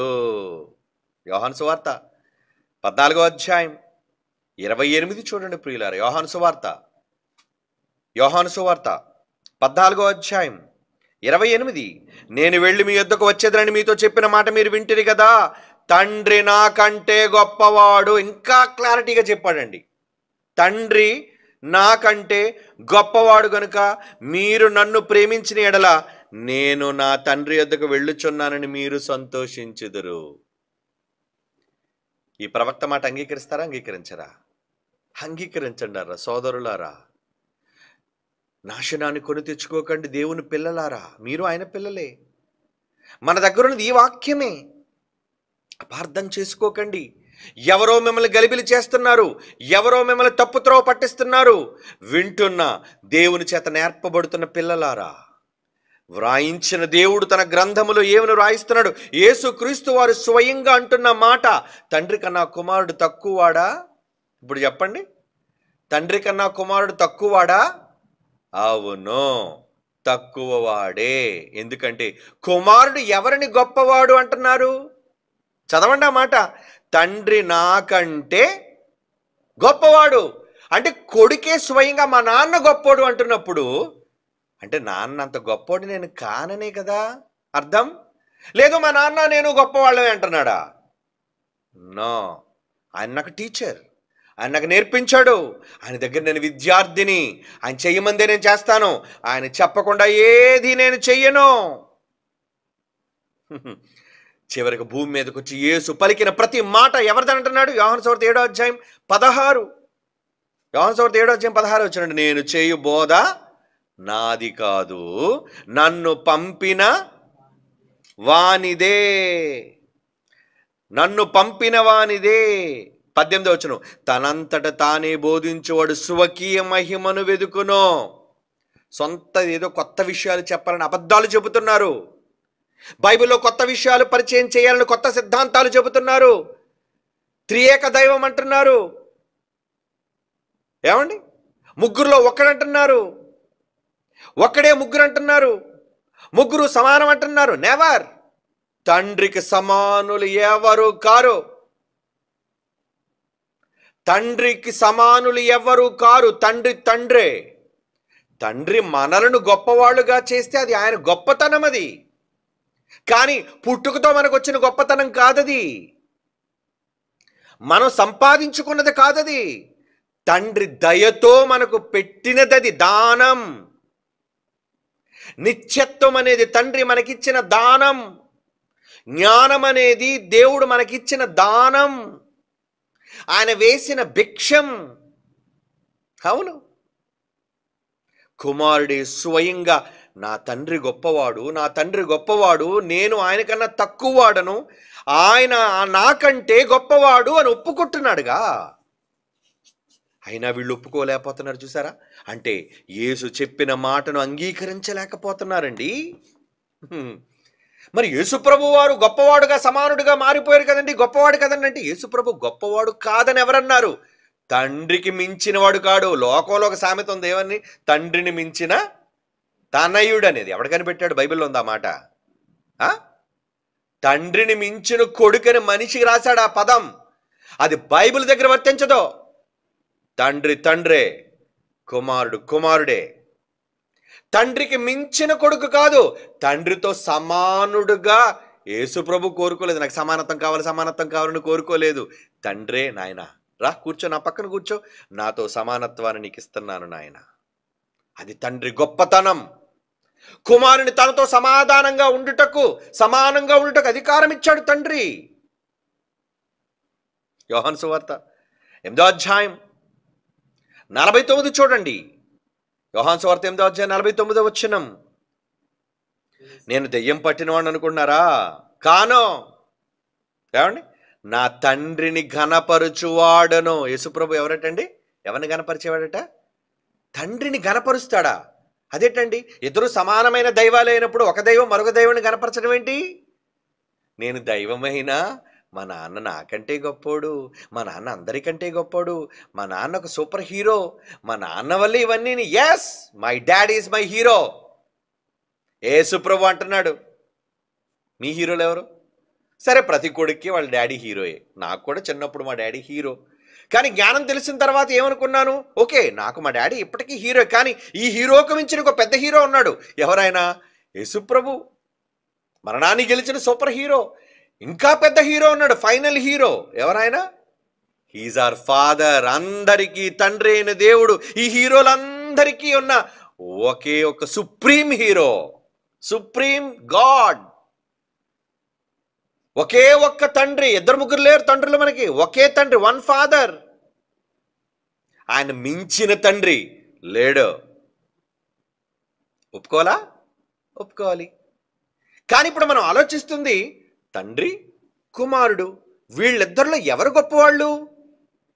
ఇద్దరు గొప్పవాళ్లే, కానీ వీళ్ళిద్దరిలో ఎవరు గొప్పవాళ్ళు? తండ్రే గొప్పవాడు అని కొడుకే ఒప్పుకున్నాడు. మన మాటలు కావు ఇవి, స్వయంగా కుమారుడే నా తండ్రి అందరికంటే గొప్పవాడు, నా తండ్రికి మించిన వాడిని కాను నేను అని ఏమన్నాడు? నా తండ్రిని నేను ఘనపరచువాడును, మీరు నన్ను అవమానపరుస్తున్నారు. 54వ వచనంలో చూడండి ఏమన్నాడు? అందుకు యేసు, నన్ను నేను మహిమపరుచుకుని ఎడల నా మహిమ వట్టిదే. నేను గొప్పండి, నేను గొప్పండి, నిత్యుడిని నిత్యుడిని నిత్యుడిని అని నేను చెప్పుకుంటుంది వేస్ట్ వర్షిప్ అన్నాడు. చూడండి ఏమన్నాడు? నాకు నేను డప్పా కొట్టుకోవడం, డప్పులు వాయించుకోవడం గొప్ప విషయం కాదర్రా. ఏమండి? నా మహిమ వట్టిదే.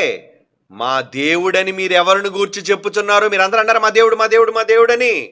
ఎవరిని గూర్చి చెప్పుదురో ఆ నా తండ్రి, అదే మీ తండ్రి, నా తండ్రి నన్ను మహిమపరుచుచున్నాడు.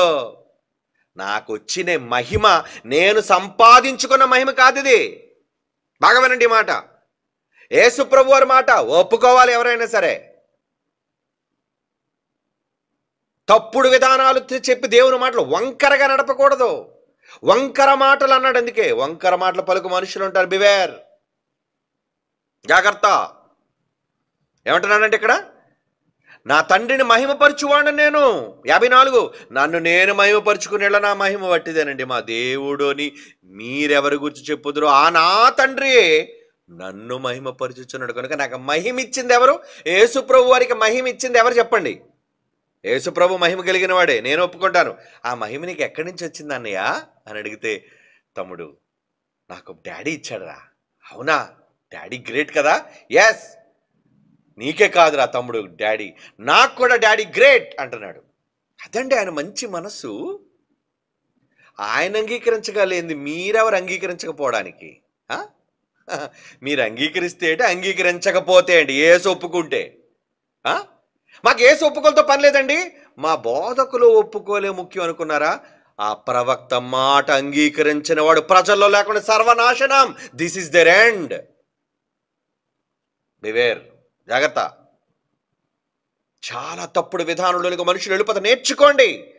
బైబిల్ విశ్వవిద్యాలయం జ్ఞానాన్ని బోధించేది. నువ్వు బొవ్వన్నా బువ్వన్నా ఏదన్నా నీకు మహాజ్ఞానం ఈ తరంలో నేర్పించాలి అంటే క్రైస్ట్ చర్చ్ సత్యానికి స్తంభం, క్రీస్తు సంఘం. ఆ సంఘం నిలబెట్టింది, స్థాపించిన ఒక విద్యా నిలయం, విద్యా కేంద్రం, దట్ ఈస్ BOUI. సర్వసత్యాన్ని వడపోసి ఎసెన్స్ని ప్రకటించేది అది.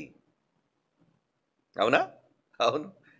కనుక తండ్రి నన్ను మహిమపరుస్తున్నాడు అంటున్నాడు. చూడండి ఎంత మంచి మాట, ఎంత మంచి మాట. ఏమండి, యేసుప్రభు సిలువులోంచి తనకు తానుగా లేచాడా? ఎవరైనా లేపారా? యేసుప్రభు మృత్యువు జయించిన మృత్యుంజయుడు అంటున్నావే, ఆయనకి ఆయన జయించాడా? చెప్పండి.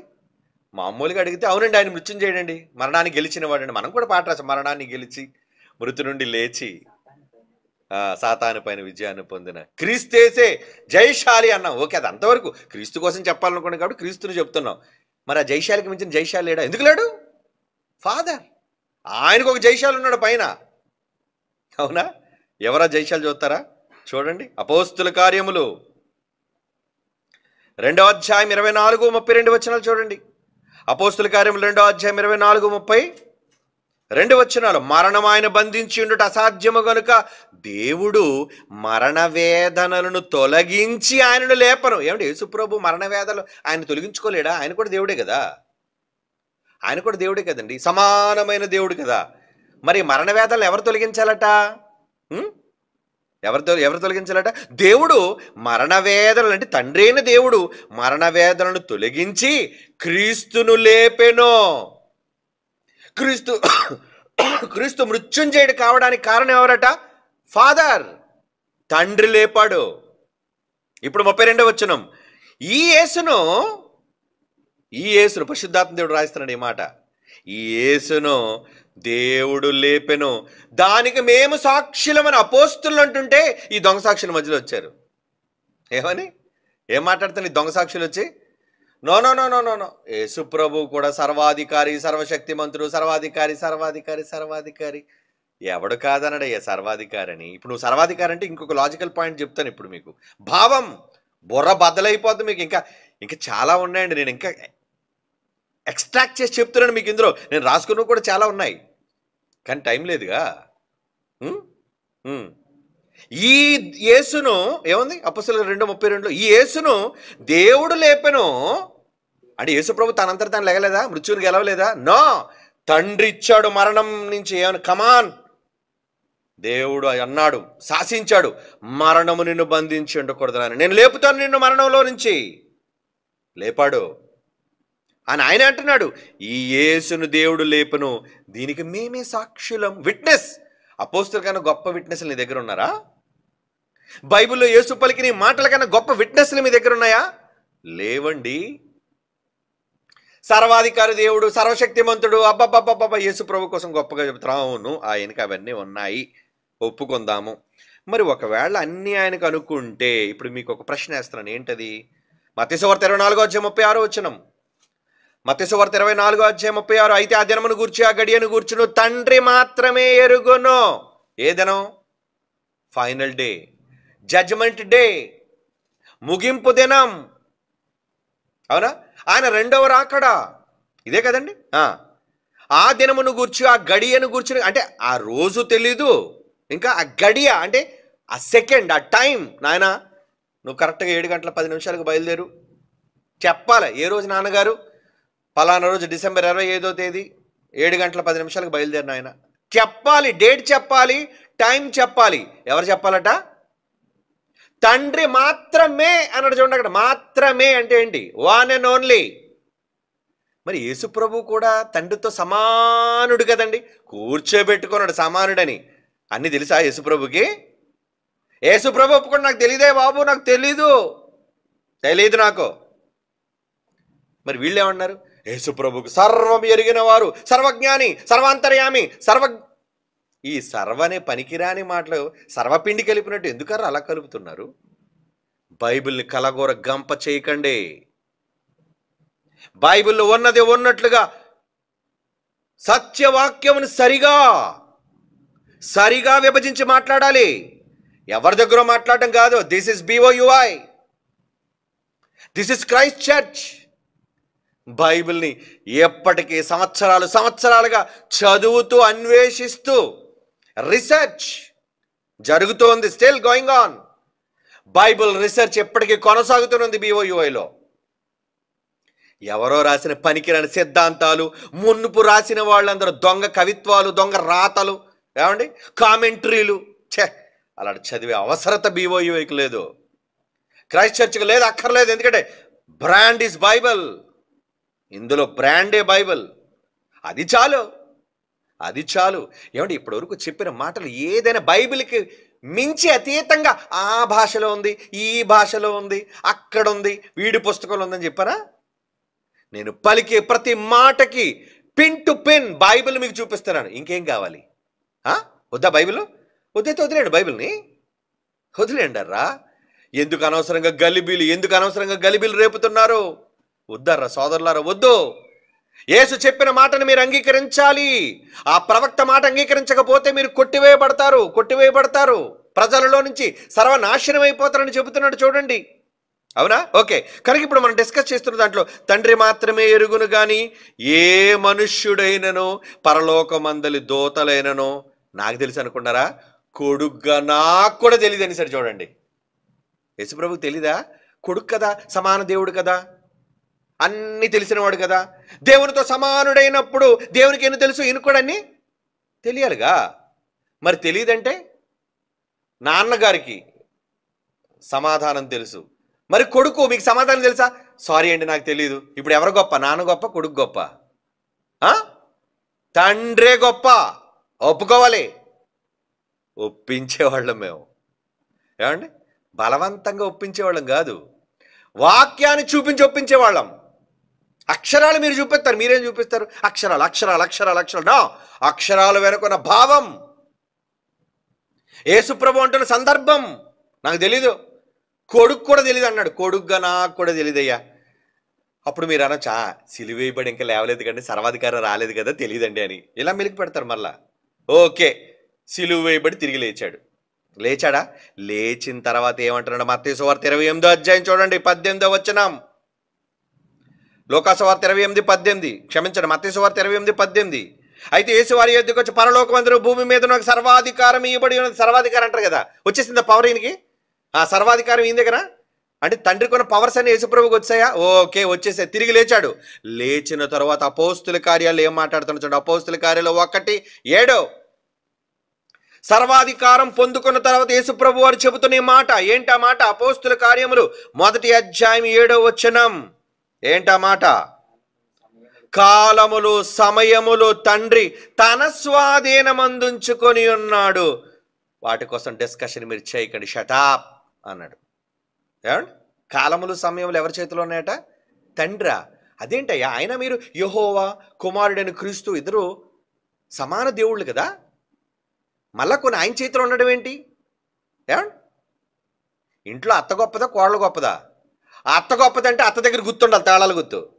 కోడలు గుర్తుంటే కోడలు గొప్పదైతే ఏమండి, 80-20 తాళాలు ఎక్కడ ఉండాలి? కోడల దగ్గర ఉండాలి. కనుక తాళాలు ఎవరి దగ్గర ఉంటే వాళ్ళే గొప్పోళ్ళు. అవునా? తాళం ఎవరి దగ్గర ఉంటే వాళ్ళే గొప్పోళ్ళు.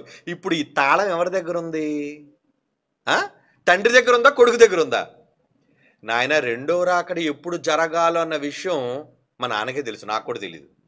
ఇది ఎప్పుడంటే ఈ మాట, కాలములు సమయములు తండ్రి తన స్వాధీనమందు ఉంచుకొని ఉన్నాడని పలుకుతున్న ఈ మాట ఆఫ్టర్ రిజరక్షన్, సర్వాధికారం వచ్చిన తరువాత చెబుతున్న ఈ మాట. అంటే ఇప్పుడు యేసుప్రభు సర్వాధికారి అంటే దేనికి సర్వాధికారి? తండ్రి మీద అధికారం లేదో. యేసుప్రభు తండ్రి మీద అధికారం చేసే వ్యక్తి కాడో, మంచోడు ఆయన. మీరు చేస్తారు అధికారాలు, పనికిరాని అధికారాలు. అవకాశం ఉన్న అధికారమును చెయ్యని వ్యక్తి యేసుప్రభు, లోబడే వ్యక్తి. మీరేమంటారు? సమానమైన దేవుడు తక్కువ చేసి మాట్లాడుతున్నారా యేసుప్రభుని? భరించలేం, సహించలేం. అయితే ఆత్మహత్య చేసుకోండి. ఏం చేస్తారు? ఇన్ని మాటలు మీరు చూపించేది ఏదో ఎంగిలి మాట్లాడితే 1-2 మాటలు చూపిస్తారేమో. బైబిల్లో అలిసిపోయినంత వరకు చూపిస్తాను ఇప్పుడు నేను. అలిసిపోయినంత వరకు, ఇంకా ఉన్నాయి చాలా, అలిసిపోయినంత వరకు. దేవుని పిల్లలారా, మిమ్మల్ని అవమానపరచాలన్నది కాదు నా ఉద్దేశం. తెలుసుకోండి. తప్పుడు వాదనలు, తప్పుడు సిద్ధాంతాలు ప్రజల మధ్యకు ప్రవేశపెట్టకండి. ఇట్స్ సిన్, పాపం. నేర్చుకోండి. నేర్చుకోవడానికి మీకు అహం అనేది అడ్డు వస్తుంది కదా, పనికిరాని దరిద్రపు అహం. తెసాయి దాన్ని. అహం ఎందుకయ్యా నీకు? నేర్చుకో. మా దగ్గర పోనొద్దు, నువ్వు నేర్చుకోవద్దులే, ఎందుకంటే నువ్వు మహాజ్ఞానం కదా. బైబిల్ దగ్గర నేర్చుకో. మా దగ్గర రావడానికి నీకు సిగ్గుచేటు, మా దగ్గరికి రావడానికి నీకు చిన్న చూపు.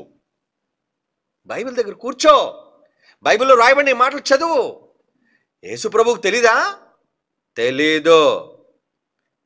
తాళం తెలిసి సర్వం తెలిసిన తండ్రి గొప్పోడా? తెలియని ఏమండి, మృత్యువుని గెలిచిన తర్వాత కూడా నాకు తెలియదు అంటే యేసుప్రభు గొప్పోడా? ఏమండి, అలాగని యేసుప్రభు తక్కువడని కాదు మన ఉద్దేశం. తండ్రిని మించినడు కాడు, తండ్రి కన్నా గొప్పడు కాడు, తండ్రి సమానుడు కూడా కాదు. తండ్రి సమానుడుగా మనం అనుకుంటున్నాం. ఏమండి, మనం భావిస్తున్నాం. ఏమని అప్పుడప్పుడు అంటున్నాం, ఏమండి మీరు నా తండ్రి సమానులు అంటే కన్నాడా నేను? మనం మాట్లాడుతూ నా తండ్రి సమానులండి మీరంటే, మీ అమ్మ మెళ్ళ తాళి కట్టాడు ఆయన? తండ్రి సమానుడు నువ్వు అండంలో ఉద్దేశం ఏంటి? మీరు వయస్సులో మా తండ్రి ఎలాగైతే ఎంత ఏజో మీరు అంత ఏజ్ అండి, అందుకే నా తండ్రిని మీలో చూస్తున్నాను, నా తండ్రితో సమానంగా మిమ్మల్ని భావిస్తున్నాను. అలా నువ్వు ఆలోచించుకోవాలి. తండ్రి యేసుప్రభువుకి తనతో సమానత్వాన్ని ఇచ్చాడంటే తండ్రికి మించినోడని కాదు, తండ్రికి తెలియని విషయాలని కాదు. కూర్చొని ఆయన నేర్పిస్తాను, కూర్చో. ఎక్కడికి వెళ్తున్నావు? భూమి మీదకి వెళ్తున్నావు కదా, కూర్చో, పలక బలపం తెచ్చుకో. మాస్టర్ ముందే చెప్పాను కదా, తండ్రి నాకు ఏదైతే నేర్పించాడో నేర్పిన సంగతులే తప్ప నేనేది మాట్లాడను. నేర్పించాడు, ఆయనే బాగానే ఉన్నాడు. నేర్చుకుని యేసు ప్రభు తక్కువ చేసుకొని నేను గొప్పవాడు కాడు, నా తండ్రే గొప్పవాడు అని ఒప్పుకొని బాగానే ఉన్నాడు. మీరెందుకర్రా ఒప్పుకోలేకపోతున్నారు? ఎవడు నేర్పించాడు ఈ దుర్బోధ? ఎవడు నేర్పించాడు ఈ తప్పుడు విధానం? మారండి, విధానం మార్చుకోండి. అమ్మ ఇప్పుడు మార్చేసుకుంటే ఎలాగండి? ప్రజలందరి దగ్గర అవమానించబడతా అంటే నరకానికి పోయడం మీకు ఇష్టమేనా? ప్రజల నుంచి సర్వనాశనం అయిపోవడం మీకు ఇష్టమేనా? యేసుప్రభు చెప్పిన మాట మీరు ఒప్పుకోరా? ఒప్పుకోవాలి, ఒప్పుకోవాలి. దేవుని పిల్లలారా, ఈరోజు మనం ఏం ఆలోచిస్తున్నాం చెప్పండి? ఏం ఆలోచించాలి?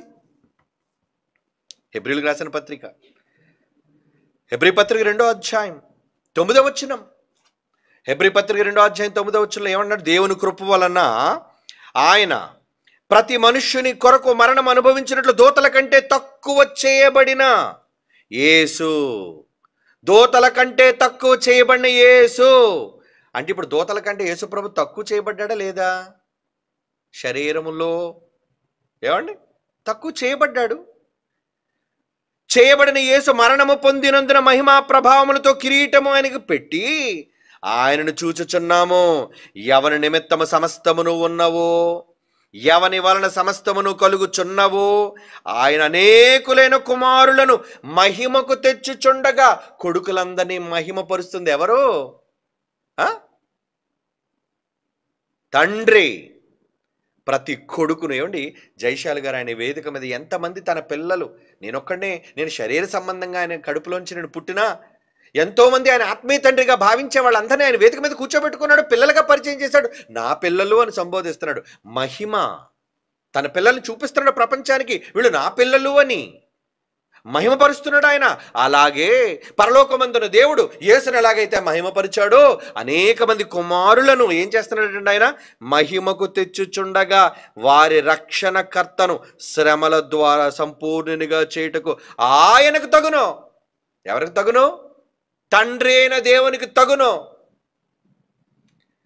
నువ్వు శ్రమ పడాలి, రక్షణ పొందాలి, అనేక మందిని రక్షించాలి, రక్షణ ఇవ్వాలి. నాయన యేసు, నువ్వు వెళ్ళి నాయన శ్రమపడు, శ్రమ పడాలి. శ్రమ పడ్డానికి యేసు ప్రభును భూమి మీదకి పంపాడు, కష్టపెట్టాడు, శిలువ మరణం పొందినంతగా చేశాడు. లేదంటే నీ కూడా పరలోకం ఇవ్వనన్నాడు. అవునా? బాగా వినండి. ఒకళ్ళు యేసు ప్రభును భూమి మీదకి పంపలేదు, పరలోకంలో తన పక్కనే ఉంచేసుకున్నాడు అనుకోండి. మనం అష్టకష్టాలు పడి, ఇబ్బందులు పడి, ఎన్నో ఇబ్బందులు పడి, శ్రమలు పడి మొత్తానికి పరలోకం చేరుకున్నాం. అప్పుడు దేవుడిని ఏమంటావు తెలుసా? ఆహా తండ్రి, గొప్ప న్యాయవంతుడు కదా నువ్వు కన్నా నీ కొడుకును మాత్రం నీ పక్కనే పెట్టుకున్నావు, ఆయనకి ఏ కష్టం ఉండదట. మేం మాత్రం పిల్లలుగా భూమి మీద ఉండి కష్టాలన్నీ పడి మేము రావాలా అని అడుగుతారా? అడుగుతారు. అందుకు దేవుడు ఏమన్నాడు? కుడిపక్క చూశాడు, నాన్నగారు ఏంటి అలా చూస్తున్నారు? మరి నీకు కూడా పరలోకం రావాలి అంటే నువ్వు కూడా కష్టపడాలి నాయన, శ్రమ పడాలి. మిగతా నా పిల్లల్లాగా నువ్వు నా కొడుకువే కదా. మరి వాళ్ళకి ఎలాగైతే కష్టపడితే పరలోకం ఇస్తారో నువ్వు కూడా కష్టపడకుండా నీకు పరలోకం ఇవ్వను, కమాన్ మూవ్ అన్నాడు. That is father. ఈయన నా కొడుకండి, ప్రత్యేక ఈయన మాత్రం ఎక్కడికి పంపనండి, నా పక్కలో పెట్టుకుంటానండి అనలేదు. వెళ్ళో అన్నాడు. మారు మాట్లాడకుండా యేసుప్రభు వచ్చేసాడు. అందుకే పంపినట్టున్నాడు. చూడండి, వారి రక్షణకర్తను శ్రమల ద్వారా సంపూర్ణంగా చేయుటకు ఆయనకు తగును. కష్టపడాలి, నువ్వు వెళ్ళు. ఆయన కష్టపడిపోయాడు, వచ్చేసాడు. అందుకే కష్టపడిపోయిన తర్వాత యేసుప్రభు ఏమన్నా తెలుసా అండి? ఆయన అన్న మాట చాలాసార్లు మీరు చదువుకున్న మాట, తండ్రి లోకం పుట్టక మునుపు నీ యొద్ద నాకు ఏ మహిమ ఉందో అది నాకు ఇవ్వా ప్లీజ్. ఈయన అడుక్కోవడం ఏంటి? అడగాల తండ్రిని? అది నా హక్కు అన్నాడా? నేను దేవుణ్ణి, నాకు కుర్చీ ఎవరు ఇవ్వడం ఏంటి? నేను తండ్రితో సమానుణ్ణి, నా కుర్చీ మీద నేను కూర్చుంటాను అనలేదు. ప్లీజ్ తండ్రి, నీ యొద్ద నాకు ఏ మహిమ ఉందో నువ్విచ్చావు కదా మహిమ. అనేక మంది కుమారుల మహిమను నువ్వే కదా తెచ్చావు, నన్ను కూడా తెచ్చావు కదా. ఆ మహిమతో నన్ను ఇప్పుడు మహిమపరచు. అంటే తండ్రి మహిమ ఇవ్వకుండా కొడుకు మహిమ రాదా? కొడుకు సొంతంగా మహిమాన్వితుడు కాడా? హీరోగా యేసుప్రభును చూపించిన వాడే దేవుడు. ఈ భూమి మీద రక్షకుడుగా, సర్వాధికారిగా, రాజుగా ప్రొజెక్ట్ చేసిందే తండ్రి అయిన దేవుడు చూపించాడు. నువ్వు వెళ్ళు నాయన, చనిపో, నిన్ను లేపుతాను, నిన్ను హీరోగా చూపిస్తాను, అప్పుడు రా, నీకు సర్వాధికారం ఇస్తాను, నేనిస్తాను, నువ్వు తీసుకునేది కాదు, అది నేనిస్తాను, వచ్చి నా పక్కన కూర్చో. దేవుని మనస్సు చూశారండి, ఆ తండ్రి మనస్సు అది యేసులో ఉందండి. ఆయన అర్థం చేసుకున్నాడండి, నా తండ్రి ఎప్పుడూ నా తండ్రి సింహాసనం కావాలని, అధికారం కావాలని కోరుకోలేదు. విధేయత కనుపరుచున్నదని. ఈయన కూడా దేవుడైతే మళ్ళీ ఎవరికి విధేయత చూపించాలి? ఈయన కూడా దేవుడే కదా, యెహోవాతో సమానుడు కదా. ఆ దేవుడు మరి యెహోవాకి ఎందుకు విధేయత చూపించాలి? విధేయత చూపించకపోతే ఇవ్వడా? పరలోకం రాదా? సింహాసనం ఉండదా? ఉండదు. ఏది రావాలన్నా ఉండాలన్నా ఎవరివ్వాలి? పరలోకపు తండ్రి మనకి ఇవ్వాలి అంటున్నాడు చూడండి. అవును, ఆయనే మనకి ఇవ్వాలండి. దేవుడు రాయించిన ఈ మాటల్లోని పరమార్థం అర్థమవుతుందా? యోహాను సువార్త 5:23. ఎవరెవరికి అధికారం ఇచ్చారో చూడండి. యేసుప్రభు వారు ఒప్పుకున్నారు. యోహాను సువార్త 5:23, తండ్రిని గణపరచునట్లుగా అందరూ కుమారుణ్ణి గణపరచవలెనని. నన్ను ఎలాగైతే మీరు గణపరుస్తున్నారో తండ్రిగా, నా కొడుకును కూడా మీరు గణపరచాలి అని తీర్పు తీర్చుటకు సర్వాధికారమును కుమారునికి అప్పగించి ఉన్నాడు. ఎవరు అప్పగించారు? తండ్రి అప్పగిస్తే కొడుకు వచ్చింది. కొడుకు స్వయంగా సంపాదించుకున్నది కాదది. ఏమండి, చదవండి ఆ మాట. యేసుప్రభు అంటున్న మాట, తండ్రిని గణపరచునట్లుగా అందరూ కుమారుని గణపరచవలెనని తీర్పు తీర్చుటకు సర్వాధికారమును కుమారునికి అప్పగించి ఉన్నాడు. కుమారుని గణపరచనివాడు ఆయన తండ్రిని ఆయన పంపిన తండ్రిని గణపరచడు. అంటే నన్ను గణపరిస్తేనే మా నాన్నని గణపరిచినట్లు. అంటే ముందు ఘనత ఎవరికి వెళ్ళాలని యేసుప్రభు వారు కోరుకున్నారు? నాకు కాదు, మా నాన్నకి వెళ్ళాలి ఘనత. మా నాన్నకు ఘనత రావాలంటే నన్ను మీరు గణపరచండి. ఎందుకంటే నన్ను గణపరచడానికే నా తండ్రి పంపించాడు. అదే కదండి తన మాట అర్థం. అందరూ కుమారుని గణపరచవలనని తీర్పు తీర్చుటకు సర్వాధికారము కుమారునికి తండ్రి అప్పగించాడు. చేతిలో పెట్టాడు తీసుకొచ్చి అధికారం. అంటే ఇప్పుడు సర్వాధికారి ఎవరు కనబడుతున్నారు? యేసుప్రభు సర్వాధికారి అయినా సర్వాధికారికి పైన ఒక అధికారి మాత్రం ఉన్నాడు. One man, one father, one supreme. ఆయన ఎవరో కాదు, అందరికీ తండ్రి అయిన దేవుడు ఆయన. అవునండి, అందరికీ తండ్రి అయిన దేవుడు. ఏమండి, మహోన్నత తండ్రితో సమానంగా ఎందుకండి చేస్తున్నారు వీళ్ళందరూ? అసలు తండ్రి మనసు ఎలాంటిదో తెలుసు? ఒకప్పుడు బైబిల్లో చూస్తారా? కీర్తన గ్రంథం 89వ కీర్తన 6వ వచనం చూడండి. 89వ కీర్తన 6వ వచనం. 89వ కీర్తన 6వ వచనం ఏముంది అక్కడ? మెంటను యెహోవాకు సాటి అయిన వాడు ఎవడు? పైన ఉన్నాడే ఒక తండ్రి యెహోవా, ఆయనకి సాటి అయిన వాడు ఎవడో? దైవపుత్రులలో యెహోవా వంటి వాడు ఎవడో? బా, ఎలా ఉందండి ఈ మాట? యేసుప్రభు దైవపుత్రుడే, పరిశుద్ధాత్ముడు దైవపుత్రుడే.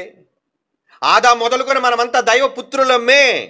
అంటే యేసు మొదలుకొని ఎప్పటి వరకు ఆయన గర్భాన పుట్టిన మనుషులందరిలో అందరూ దైవపుత్రులైతే, దైవపుత్రులలో యెహోవా వంటి వాడు ఎవడున్నాడు? ఆయన అంత గొప్పడున్నాడా? యెహోవా అంత గొప్పడున్నాడా? నేను కొడుకుని యేసుప్రభు చెయ్యి ఎత్తలేండి, మంచోడు ఆయన. నువ్వెత్తుతుంటావు. ఈ దొంగలు ఎత్తేస్తారు. వెనకాతలు ఉన్నారనుకోండి, వీళ్ళు ఒక పార్టీ ఫామ్ చేసి, ప్రభువా మేమంతా నీ పార్టీ ప్రభువా, తండ్రి పార్టీ కాదు మేము. అక్కడికి వెళ్ళిన ఈ నీచపు బుద్ధి పోయింది కాదండి వీళ్ళకి. చేస్తారు అక్కడ కూడా, పరలోకాన్ని కూడా గొడవలమయం చేస్తారు వీళ్ళు. అందుకే ఇలాంటి వాళ్ళందరినీ క్షవరం చేసి కత్తిరించి నాశనానికి పంపి వీటన్నిటినీ సత్యాన్ని అంగీకరించిన వాళ్ళేనండి పరలోకానికి తీసుకెళ్తారు. ఎందుకంటే వాళ్ళు మంచోళ్ళు. అక్కడ తండ్రికి కొడుకుల మధ్య గొడవలు పెట్టేవాళ్ళు కాదు వాళ్ళు. నేను తండ్రి పార్టీ, నేను కొడుకు పార్టీ అనుకునేవాళ్ళు కారు అక్కడ.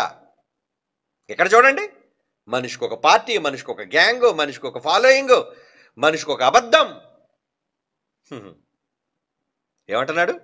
యెహోవాకు సాటి అయిన వాడు ఎవడు? తండ్రి లాంటి. తండ్రికి సాటి ఎవరండి? యేసుప్రభు సాటా? నెవర్. నేనైతే ఒప్పుకోను. యేసుప్రభు తండ్రికి సాటి కాడు. తండ్రే. తండ్రి కన్నాడు. నెక్స్ట్ వీక్ మరలా చెప్తాను. కన్నాడు అనేది వచ్చింది కాబట్టి మరి చెప్పాలి కదా. చాలా మందికి సందేహం ఉంది, ఇంతకీ యేసుక్రీస్తు ప్రభు పుట్టాడా లేదా? ఈ డౌట్లు కూడా ఉన్నాయి చాలా మంది. తండ్రి కన్నాడా? యేసుప్రభు పుట్టాడా? ఇస్తాను క్లారిటీ దీనికి కూడా. Don't worry, wait my children. ఎవరి కోసం చెప్తాను అనుకున్నారు? పోటీదారుల కోసం కాదు, సందేహాలు ఉండే మీ మీద కనికరపడి చెబుతున్నాను ఈ మాట. సందేహపడు వారి మీద కనికరపడండి అన్నాడు కదా, కనికరంతో చెప్పాలనుకున్నాను. సవాళ్ళు కాదు. సవాళ్ళు అంటారా, దొంగని ఎవరిని నిలబెట్టండి బయట, బైబిల్ తప్పు అన్నవాడిని ఎవరిని నిలబెట్టండి, రెడీ. టర్మ్స్ అండ్ కండిషన్స్కి ఒప్పుకొని, ఓడిపోతే ఒప్పుకోవాలి. మీతో కాదు పోటీ, దేవుని పిల్లలారా. అంటే బైబిల్లోని మాటలు చూసారా, మీకు అర్థమైందా లేదా? యెషయాగ్రంథం 40వ అధ్యాయం 25వ వచనం. యెషయాగ్రంథం 40వ అధ్యాయం 25.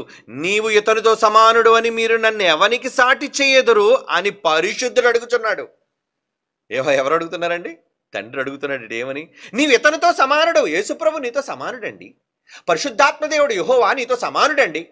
ఎవరి కోసం రా చెబుతున్నారు మీరు? ఎవరి కోసం? నీవితనితో సమానుడు అని మీరు నన్ను ఎవరిని సాటి చేయి చెప్పుదురని పరిశుద్ధుడు అడుగుచున్నాడు. దేవుని పిల్లలారా, అంటే ఈ మాటల వెనక భావం, ఆంతర్యం ఏమని అనుకుంటున్నారు? చెప్పండి. చాలా ఉన్నాయండి మాటలు. కన్క్లూషన్ ఒక మాట చెప్తాను.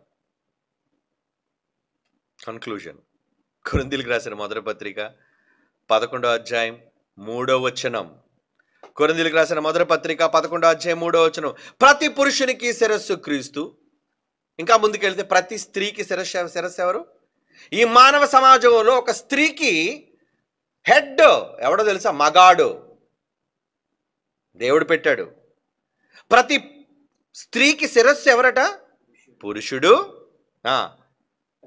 ప్రతి పురుషునికి శిరస్సు క్రీస్తునియు. అవునా? ఆ మాట ఇక్కడ కూడా ఉంది. స్త్రీకి శిరస్సు పురుషుడనియు. అంటే లైన్ ప్రకారం ఆలోచిస్తే స్త్రీకి శిరస్సు పురుషుడట, పురుషుడికి శిరస్సు క్రీస్తట.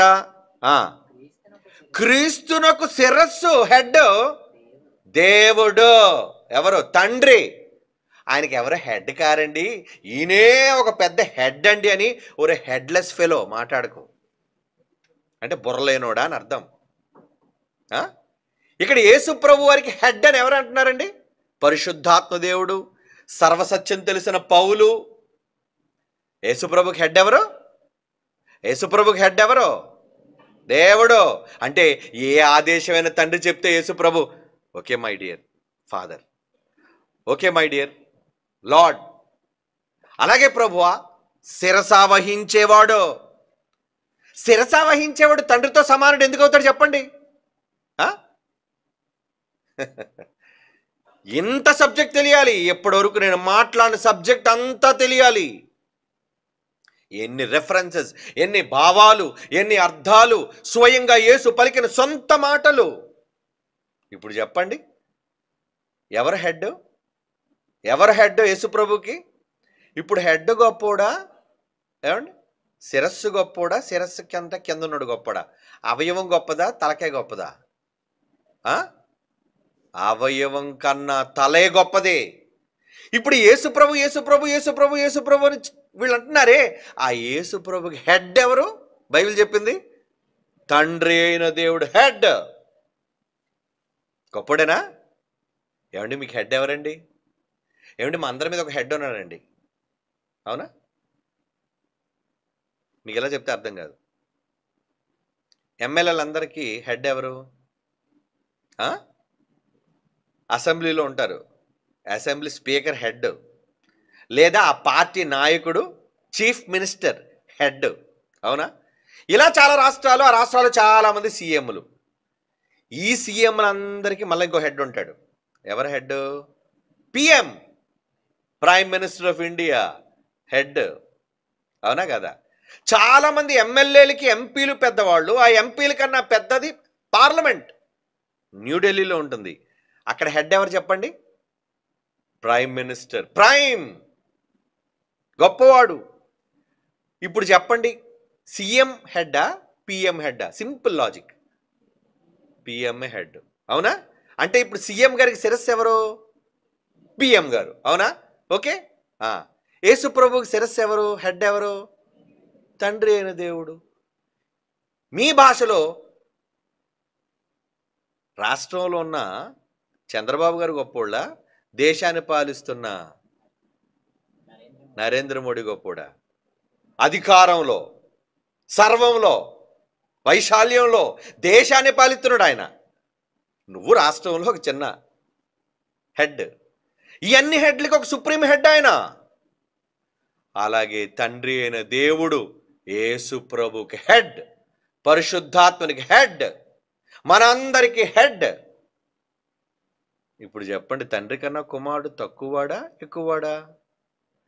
ఆన్సర్ వచ్చేసింది మీకే. నేను ఇంక చెప్పవలసిన పని లేదు, అడగవలసిన పని లేదు. యేసు ప్రభు పుట్టాడా? ఎప్పుడు పుట్టాడు? ఎలా పుట్టాడు? ఎందుకు పుట్టాడు? ఎవరికంటే వచ్చాడు? ఎందుకంటే చాలా మందిలో ఈ రచ్చ. ఎందుకంటే పుట్టినవాడు దేవుడు కాదట. ఎక్కడుంది బైబిల్? పుట్టినవాడు దైవం కాడు అని ఎక్కడుంది? అసలు పుట్టుకంటే ఏంటో తెలీదు, ఆ పుట్టుక అర్థం ఏంటో తెలీదు. అండ్ పుట్టినవాడు దేవుడు కాదట. ఎవడు చెప్పాడు? బైబిల్లో ఉందా పుట్టినవాడు దైవం కాదని? బైబిల్ ఎక్కడుంది? Any verse, any reference?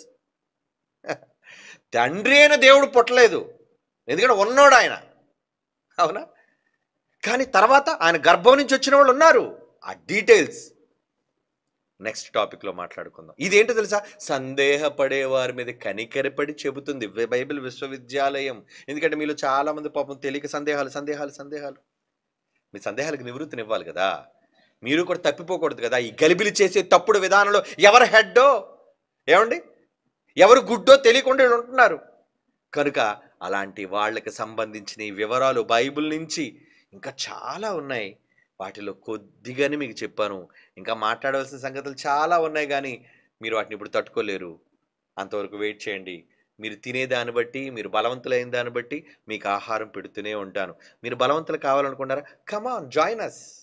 మా దగ్గరికి రండి, వాక్యాలు వినండి. మేము నేర్పిస్తున్న సంగతులు బైబిల్లో ఉన్నాయో లేదో తెలుసుకొని చూసి చదివి నమ్మండి. ఓకే?